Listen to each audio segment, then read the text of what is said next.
Thanks, Kate. Now here's Hamail Iqbal explaining the Socratic method and how it relates to truth.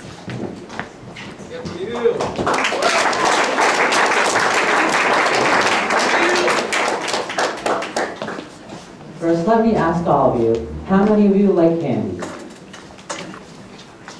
Well, I love candy, and my favorite candy bar is Twix.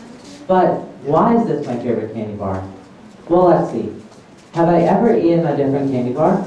Yes, I've tried Reese's, Hershey's, Kit Kat, and Snickers. Next, why do these candy bars not meet my satisfaction? Well, I'm not a peanut butter person, so Reese's is out. Hershey's is a little too plain, so that's out. Kit Kat tastes good, but sometimes it can get a little too wafery. And then Snickers, just too many peanuts. The one left is Twix, which I prefer over the others. Now, why did I go through this whole process of asking myself questions and talking to myself? To uncover the truth. The truth is, I don't like Twix because it's the only candy bar I've ever eaten, but because I've tried the other candy bars and established that I like the taste of Twix better. We can use this process to uncover many new truths throughout the world, and the name of this process is the Socratic method. The ancient city of Athens contained many unknown truths that no one ever thought to solve, except for one man named Socrates. Socrates was a major philosopher of his time, and as part of his ponderance of life, he set out to discover the real truth, and nothing but the truth. He developed questions and a method of answering these questions, which is the Socratic method that I talked about earlier. Socrates did this very often. It basically became his daily routine. He would just walk through the city, stop people, and start a conversation with them.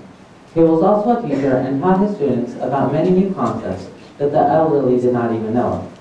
Soon, while he may have discovered new truths and ideas, it became a major problem for him.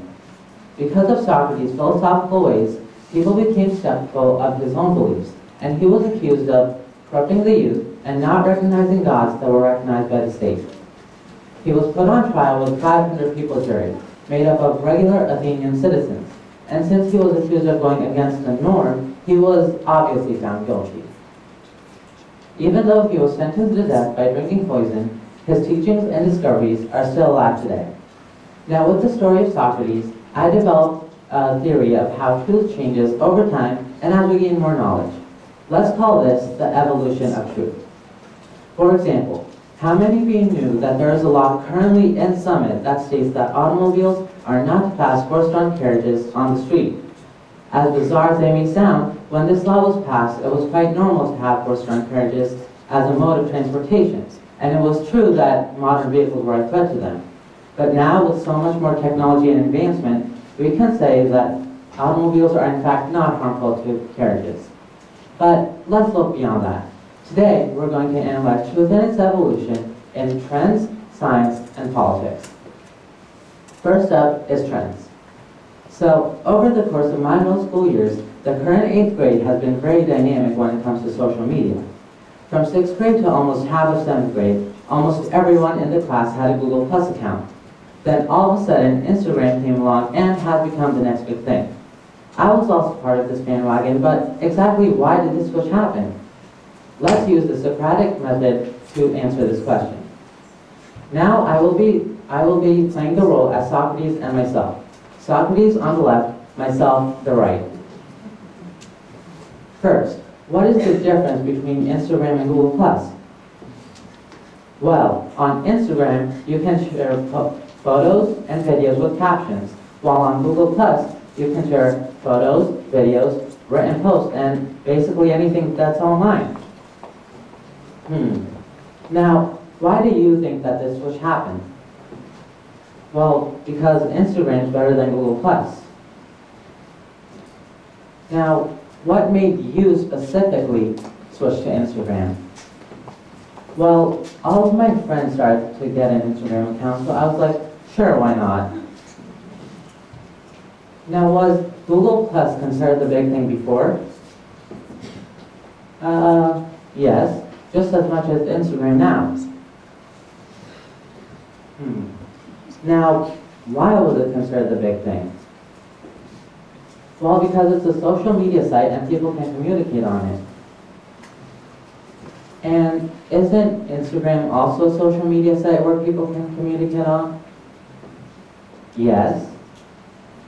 And can't you share more things on Google Plus than you can on Instagram? Yes. So, is Instagram actually better than Google Plus? No. So, truth is, we didn't switch to Instagram just because we thought it was better, but because everyone else started using it. This is the reason of almost every other trend out there. Now, if we didn't discover Instagram and had no knowledge about anything like it, we would still be using Google Plus to share every moment of our lives. Next up is truth in science. Now, I don't know about all of you, but when I think of science, what comes to mind is long words and complications. So without further ado, let's welcome the concept of geocentricity. Sounds pretty complicated, but it can be simplified. Geocentricity is basically the belief that the Earth is the center of the universe, and that the sun, the stars, and planets revolve around it. This view was universally embraced in ancient Greece, and many similar ideas were held in ancient China. But is this true? Is the world we live on actually the center of the universe? Well, let's see. Once again, I will be playing the role as Socrates, but this time also someone from the ancient civilizations. Now, what orbits the Earth? The whole universe. And how do you know that? Well, just look up at the sky. The sun, the stars, and the moon are around us, and sometimes you can even see other planets. But if you're on the sun, isn't everything around it? Yes. As we can all see, geocentricity is a false belief. At the time, the ancient civilizations did not have any tools or technology, so they based their beliefs on what they saw. They saw that the sun, the stars, and planets were around the Earth. Now, this view was also combined with the view that the Earth was flat. As we gained more and more knowledge, we were able to figure out that these beliefs are false, and therefore, we changed what was considered to be true. Lastly, truth in government. A major issue that arises in current politics is the controversy over gun control. The Second Amendment of the United States Bill of Rights gives all people the right to bear arms, basically the right to own a gun. But the question today is, guns or no guns? When this law was passed, it was necessary for all students, all colonists, to own guns to protect themselves against British commands. But do regular citizens need guns now? Let's see how Socrates would do it.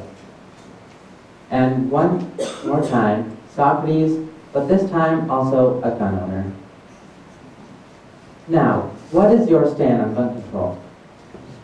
I believe that everyone should be able to own a gun. Now, why do you think that? Well, everyone should be punished if it's only one person who commits the crime. Now, what are people going to do with the guns? They'll use them for self-defense. Okay, now why do people need to use guns for self-defense? Well, because if a robber breaks into your house with a gun, you can scare him off with your own. Now, why does the robber have a gun? I don't know, because he wants to have one? Now, if guns were outlawed, would the robber have a gun? No. And if the robber didn't have a gun, would the people in the house need a gun for self-defense? No. As I may have proved this gun owner wrong, his beliefs at first were not necessarily wrong. His beliefs are backed up by his knowledge, and mine are backed up by my knowledge.